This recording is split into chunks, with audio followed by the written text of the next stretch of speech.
All right, I'd like to now invite Melissa Gibbs from the Office of Local Government to the stage. Melissa will be describing some of the obvious role of local government in so much of what we've been talking about today, and in particular the opportunities emerging from the integrated planning and reporting work processes that are going on at the moment. So now please, Melissa, can I invite you to the stage?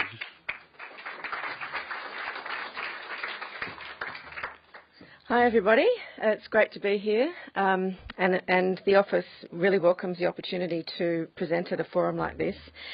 I'm a fan of the Opal card as well, so I didn't want to be left out of that. It has really revolutionised the way I travel and the way a lot of my friends travel, and it's opened up some opportunities that we didn't have before, and I think has been a real enabler of some of the stuff that we've been talking about today. I've been in my role this is week 3, I think, so please take that in mind. But I have been around local government for many more years than I'm prepared to admit. So to have the opportunity to work in this position has been fantastic for me, and I hope that I'll be able to add some more grist for the mill for what we've been talking about this morning. And I did just want to say that the Office of Local Government has been working with the Premier's Council for Active Living. Put the specs on, I'll be able to see my notes. And we're committed to continuing to work collaboratively with the council, and in working with local government to do all they can to achieve healthy outcomes for their communities. And it was really good to hear about some of the good work that's already happening here and abroad. And I'm particularly looking forward to hearing some of the case studies later on today, because that's really where we can learn from some practical examples. And I just wanted to acknowledge my colleague Karen Legg, who's been working with PCAL for quite some time, long before I came onto the scene at the office. There it works. Okay. So I suppose we can't really talk about local government and its role without talking about the integrated planning and reporting framework. How many people here are familiar with the framework? Oh, good. Okay, so I'm talking to the converted. It is, as you all know, it sits within the Local Government Act, and it's a really important and quite powerful way for local government to engage with their communities and plan with their communities. And it's built upon a really strong foundation of community engagement, and it's aimed not only at addressing the traditional triple bottom line, but the quadruple bottom line as well. So it has a really strong focus on civic leadership as well as the traditional ones of social, economic and environmental. The lead document in the integrated planning framework is the Community Strategic Plan, as you all know, and that's developed by the Council in conjunction with the community and on behalf of the community, and it's the document under which all of the other plans cascade, so it's quite a powerful and important planning tool. And also importantly, the Community Strategic Plan that's developed by the Council also has to address New South Wales Government priorities. So that's an opportunity for state government to ensure that local government plans reflect state priorities. And development of the Community Strategic Plan presents an opportunity for stakeholders to get involved and to try and to influence the development of that plan. And we're aware that local health districts are often engaged in developing those plans, and other stakeholders to identify the local health priorities that can be incorporated into those plans along the way as they're developed. And it's also a really good opportunity for stakeholders to engage with local councillors, because the local councillors have a really important role in adopting the plan, but also being responsible for its delivery during the term of the elected council. So when it comes to developing the plan, they're very much engaged, and it's an opportunity, as I said, to ensure awareness of some of the health and fitness priorities that stakeholders would have. Our office recently worked with PCAL to support the development of an online planning resource, and there's a brochure in your packs about this. I'm told that it went live last night, so it's been designed to assist councils to incorporate active living and healthy eating strategies into their suite of IP&R documents. And I'd encourage you to get online, have a look, have a play. I love all these online things. So I'm certainly going to go back to the office and have a play with it, and you know, walk your way through it and become familiar with it. And please use it if you're from local government in your planning for your community strategic plan. And while it's targeted to local councils, it's also a really valuable tool for local health districts and other stakeholders to help them understand how they can influence local government and get involved in the development of those important strategic planning documents that I spoke about. And one of the strengths, I think, is about that includes a lot of real-life strategies and real-life case studies. I come from local government, and when I was working in local government, I used to love case studies because it really helped you to see how you could put into practice some of these concepts.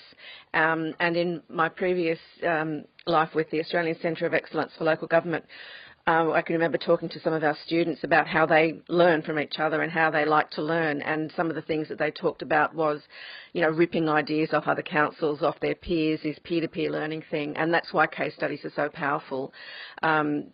People just love knowing that someone's tried the idea before and has succeeded.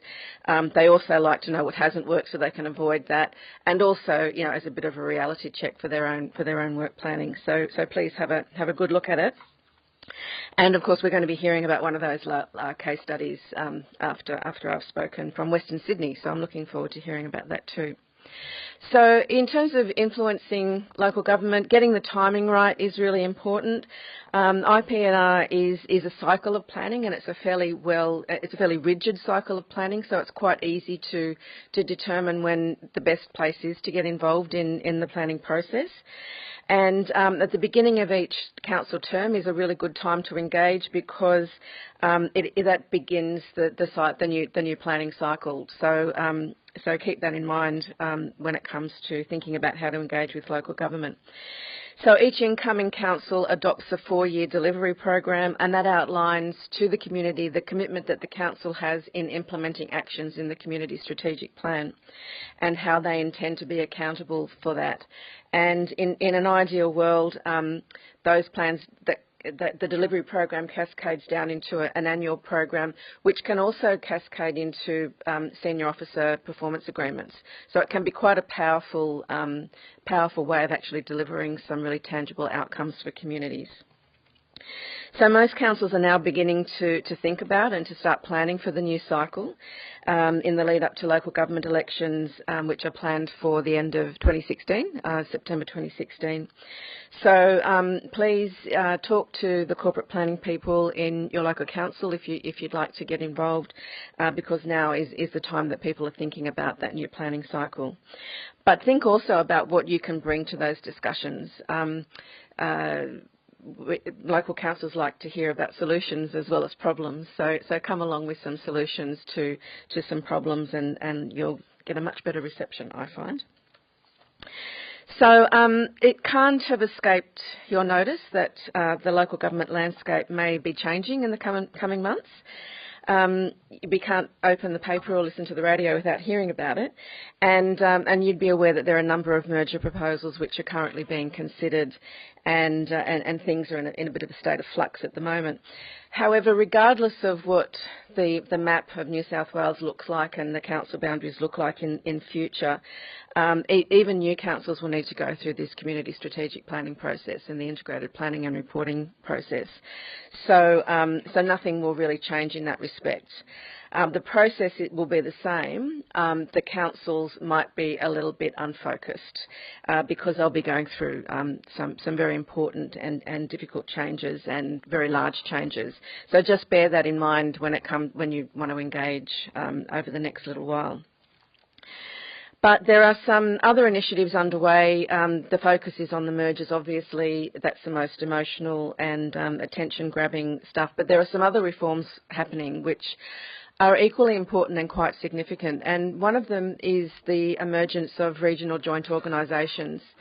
I'm sure that those from regional centres or centres outside of Sydney will have heard about the JO concept And we're going to be establishing under the Local Government Act a new form of statutory body called the Joint Organisation outside of metropolitan Sydney.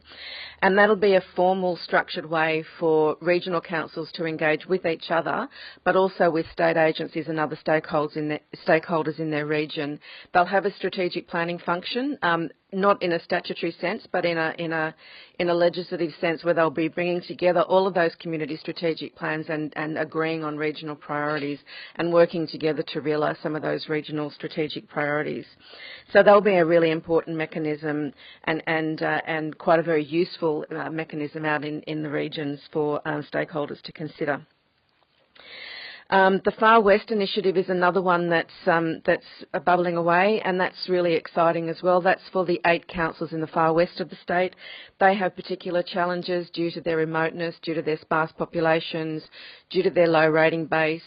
They struggle, frankly, along with their counterparts in other states. It's not a New South Wales thing, but we're working with the Far West councils to look at models of service delivery, look at models of governance, and there's some opportunities potentially in the Far West.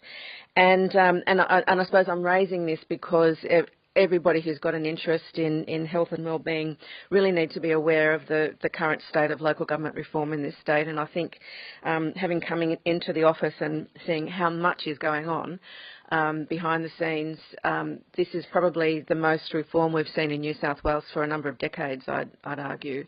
As I said, the mergers are taking up all the hot air, but there's a lot of other reform happening as well, including a new Local Government Act, which is being undertaken in stages.